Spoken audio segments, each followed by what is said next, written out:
He was in love with you. Axel yarakigukunda. Nubwo yari afite umugore Claire, Axel yaragukundaga. Rero nashaka ikintu cyamuvana mu nzira. It was his place. Nanjye nari mu mwanya we numvaga nkukunda nshaka buryo cyitwamwera imina. He was innocent. Ariko yararenganaga.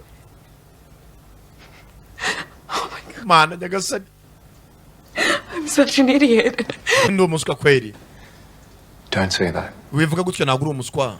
You're just scared. Ahubwo nubwo bufite. Confused. Wacanganyikiwe, you're confused. The person that you have ever loved has either left you or hurt you, but that is not me. Umuntu wese wa mukobwa wigeze ukunda muri iyi si utaragutaye yarakubabaje. Abo rero nibo batandukaniye nanjye. I don't love you. Dani ntabwo ngukunda. Dad. Nta nubwo naza kuzagukunda. Yes, you do. Ndabizi ko nkunda. Of course you do. Urankunda ahubwo cyane. You love me because I saved you. Urankunda kuko nagutabaye.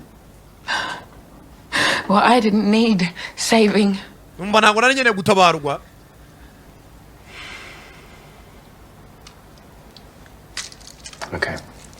Okay, niba ari kubishaka.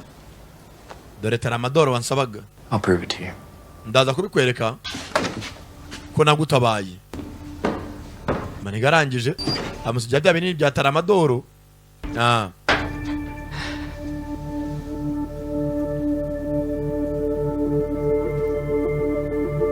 Tayari.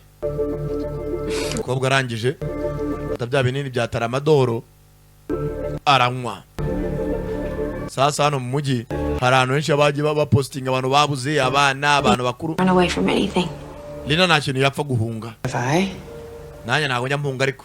But when the whole thing blew up with Axel, I know I wanted to. Batiranye cyaje ibintu byose byazabaga ku Axel numvaga naye nahunga. Ariko naje gukomera. Bakira aho. What happened? Byagenze bitese. When I tried ringing her this morning, it went straight to voicemail.